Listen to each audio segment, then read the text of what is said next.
আসসালামু আলাইকুম। জাতীয় যুব উন্নয়ন ইনস্টিটিউট, যেটি যুব ও ক্রীড়া মন্ত্রণালয়ের অধীনে রয়েছে, সেখান থেকে গত 20 জুলাই একটি নিয়োগ বিজ্ঞপ্তি প্রকাশ পেয়েছে। এখানে সমগ্র বাংলাদেশের নাগরিকরাই আবেদন করতে পারবে। এখানে মোট 11টি ক্যাটাগরির পদে মোট 14টি পদ রয়েছে। পদের নাম এবং যোগ্যতাগুলো হলো: সর্বশেষে অফিস সহায়ক গ্রেড 20 এর জন্য 2টি পদ রয়েছে। যোগ্যতা: যে কোনো স্বীকৃত বোর্ড হতে অনন্য মাধ্যমিক অর্থাৎ কমপক্ষে এসএসসি বা সমমান পরীক্ষায় পাশ করতে হবে। এরপর 10 নম্বরে অফিস সহকারী কাম কম্পিউটার মুদ্রাক্ষরিক গ্রেড 16 একটি পদ, যেখানে 2টি পদ রয়েছে। যোগ্যতা: স্বীকৃত বোর্ড হতে কমপক্ষে উচ্চ মাধ্যমিক অর্থাৎ কমপক্ষে ইন্টার বা সমমান পরীক্ষায় পাশ করতে হবে এবং সে মিনিমাম সেকেন্ড ডিভিশন পেতে হবে। সরকার স্বীকৃত প্রতিষ্ঠান হতে বেসিক কম্পিউটার কোর্স সম্পন্ন করা থাকতে হবে। কম্পিউটার টাইপিং স্পিড প্রতি মিনিটে বাংলায় ও ইংরেজিতে 30 শব্দের গতি থাকতে হবে।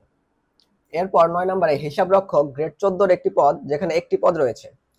কোনো স্বীকৃত বিশ্ববিদ্যালয় হতে কমপক্ষে সেকেন্ড ক্লাস বা সমমানের সিজিপিএ সহ বাণিজ্য বা ব্যবসায় শিক্ষা বিভাগে স্নাতক ডিগ্রি লাগবে এবং হিসাব সংক্রান্ত কাজে 3 বছরের বাস্তব অভিজ্ঞতা সম্পন্ন থাকলে তাদেরকে অগ্রাধিকার দেওয়া হবে।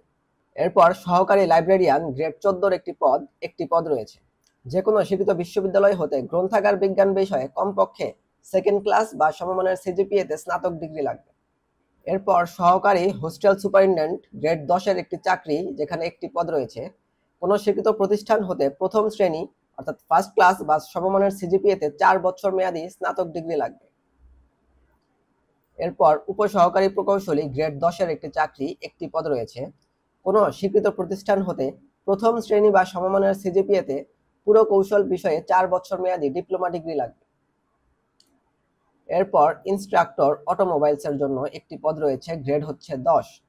যে কোনো স্বীকৃত বিশ্ববিদ্যালয় হতে যন্ত্র কৌশল বা অটোমোবাইল ইঞ্জিনিয়ারিং বিষয়ে কমপক্ষে সেকেন্ড ক্লাস বা সমমানের সিজিপিএতে স্নাতকোত্তর ডিগ্রি, অথবা যে কোনো স্বীকৃত বিশ্ববিদ্যালয় হতে কমপক্ষে সেকেন্ড ক্লাস বা সমমানের সিজিপিএতে সংশ্লিষ্ট বিষয়ে 4 বছর মেয়াদী স্নাতক লাগবে, অথবা যে কোনো স্বীকৃত প্রতিষ্ঠান হতে অটোমোবাইল ট্রেডে কমপক্ষে সেকেন্ড ক্লাস বা সমমানের সিজিপিএতে 4 বছর মেয়াদী ডিপ্লোমা লাগবে, এবং সরকার কর্তৃক কোনো প্রতিষ্ঠান হতে বেসিক কম্পিউটার কোর্স সম্পন্ন করা থাকতে হবে। এরপর ইনস্ট্রাক্টর আইসিটি গ্রেড 10 একটি পদ রয়েছে। যে কোনো স্বীকৃত বিশ্ববিদ্যালয় হতে কমপক্ষে সেকেন্ড ক্লাস বা সমমানের সিজিপিএতে সংশ্লিষ্ট বিষয়ে স্নাতকোত্তর ডিগ্রি, অর্থাৎ আইসিটি রিলেটেড কোনো বিষয় থেকে স্নাতকোত্তর ডিগ্রি লাগবে, অথবা কোনো স্বীকৃত বিশ্ববিদ্যালয় হতে কমপক্ষে সেকেন্ড ক্লাস বা সমমানের সিজিপিএতে সংশ্লিষ্ট বিষয়ে 4 বছর মেয়াদী স্নাতক ডিগ্রি। সরকার কর্তৃক যে কোনো স্বীকৃত প্রতিষ্ঠান হতে বেসিক কম্পিউটার কোর্স করা থাকতে হবে। এরপর instructor communicative English language grade 10 একটি পদ। কোনো স্বীকৃত বিশ্ববিদ্যালয় হতে কমপক্ষে সেকেন্ড ক্লাস বা সমমানের সিজিপিএতে ইংরেজি বিষয়ে বা teaching English to speakers of other language অর্থাৎ টেসল, অথবা ইংলিশ ল্যাঙ্গুয়েজ টিচিং ইএলটি, অথবা English language teaching and applied linguistics ELTAL বিষয়ে স্নাতকোত্তর ডিগ্রি লাগবে, অথবা যে কোনো স্বীকৃত প্রতিষ্ঠান হতে কমপক্ষে সেকেন্ড ক্লাস বা সমমানের সিজিপিএতে 4 বছর মেয়াদী ডিপ্লোমা লাগবে, এবং সরকার কর্তৃক কোনো স্বীকৃত প্রতিষ্ঠান হতে বেসিক কম্পিউটার কোর্স করা থাকতে হবে।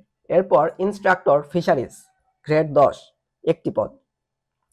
কোনো স্বীকৃত বিশ্ববিদ্যালয় হতে কমপক্ষে সেকেন্ড ক্লাস বা সমমানের সিজিপিএতে সংশ্লিষ্ট বিষয়ে স্নাতকোত্তর ডিগ্রি, অথবা সংশ্লিষ্ট বিষয়ে 4 বছর মেয়াদী স্নাতক ডিগ্রি, এবং সরকার কর্তৃক কোনো প্রতিষ্ঠান হতে বেসিক কম্পিউটার কোর্স করা থাকতে হবে। এরপর সহকারী পরিচালক গ্রেড 9 পদ রয়েছে 2টি। যে কোনো স্বীকৃত বিশ্ববিদ্যালয় হতে প্রথম শ্রেণী বা সমমানের সিজিপিএতে স্নাতকোত্তর ডিগ্রি, অথবা সেকেন্ড ক্লাস বা সমমানের সিজিপিএতে যে কোনো বিষয়ে স্নাতকোত্তর ডিগ্রি সহ সেকেন্ড ক্লাসে স্নাতক। এই ছিল যোগ্যতা। এখানে একটি বক্স দেওয়া হয়েছে যেখানে ফার্স্ট ক্লাস এবং সেকেন্ড ক্লাসের রেজাল্টের মাপ দেওয়া রয়েছে, অর্থাৎ জিপিএ 5 এর ক্ষেত্রে জিপিএ 3 বা এর উপরে পেলে সেটা ফার্স্ট ডিভিশন, জিপিএ 2 থেকে জিপিএ 3 এর কম পেলে সেটা সেকেন্ড ডিভিশন, এবং বিশ্ববিদ্যালয়ের সিজিপিএ এর ক্ষেত্রে 4 স্কেলে অর্থাৎ সিজিপিএ 4 এর স্কেলে সিজিপিএ 3 বা এর উপরে পেলে সেটা ফার্স্ট ক্লাস, সিজিপিএ 2.25 বা এর উপরে কিন্তু 3 এর নিচে পেলে সেটা সেকেন্ড ক্লাস। আবার সিজিপিএ 5 এর ক্ষেত্রে 3.75 বা এর উপরে পেলে সেটা ফার্স্ট ক্লাস, 2.713 থেকে উপরে এবং 3.75 এর নিচে পেলে সেটা সেকেন্ড ক্লাস। এটা ছিল রেজাল্টের শ্রেণী বিভাগ। এই আবেদনের জন্য বয়স 23 জুলাই 2025, 18 থেকে 32 বছর হতে হবে। আবেদনপত্রটি টেলিটকের ওয়েবসাইট niyd.teletalk.com.bd এই ওয়েবসাইটে গিয়ে পূরণ করতে হবে। আবেদনপত্র পূরণের সময়সীমা 23 জুলাই সকাল 10টা হতে 21 আগস্ট বিকাল 5টা পর্যন্ত। এই সময়ের মধ্যে ইউজার আইডি পাওয়া ব্যক্তিরা পরবর্তী 72 ঘন্টার মধ্যে টাকা জমাদান করে আবেদনপত্র কনফার্ম করতে পারবে। টাকার পরিমাণ হচ্ছে 1 হতে 7 নং পদের জন্য টাকার পরিমাণ 223 টাকা। 8 হতে 10 নং ক্রমিক পদের জন্য আবেদন ফি হচ্ছে 112 টাকা। 11 নং ক্রমিক পদে আবেদনের জন্য আবেদন ফি হচ্ছে 56 টাকা। তবে ক্ষুদ্র নৃগোষ্ঠী, শারীরিক প্রতিবন্ধী অথবা তৃতীয় লিঙ্গের কেউ আবেদন করলে তাদের আবেদন ফি হবে যে কোনো পদের ক্ষেত্রে 56 টাকা। আবেদন করার জন্য আবেদন ফি এর সাথে 6 টাকা টেলিটকের SMS চার্জ যোগ করে, অর্থাৎ যে টাকা আবেদন ফি হবে তার সাথে আরো 6 টাকা বেশি রিচার্জ করতে হবে টেলিটকের প্রিপেড নম্বরে, এবং SMS লিখতে হবে প্রথম SMSটি NIYD স্পেস ইউজার আইডি এবং পাঠাতে হবে 16222 নম্বরে। দ্বিতীয় SMSটা লিখতে হবে NIYD স্পেস ইয়েস স্পেস প্রথম SMS এর রিপ্লাই থেকে পাওয়া পিন নম্বর এবং পাঠাতে হবে 16222 নম্বরে। এর রিপ্লাইয়ে একটি ইউজার আইডি এবং পাসওয়ার্ড দেওয়া হবে, যেগুলো ব্যবহার করে পরবর্তীতে প্রবেশপত্র ডাউনলোড করতে হবে। প্রবেশপত্র ডাউনলোডের সময়সীমা এবং পরীক্ষা সংক্রান্ত অন্যান্য তথ্য পরীক্ষার্থীর মোবাইল নম্বরে SMS এর মাধ্যমে জানিয়ে দেওয়া হবে। এই ছিল আজকের নিয়োগ বিজ্ঞপ্তি সম্পর্কে বিস্তারিত তথ্য।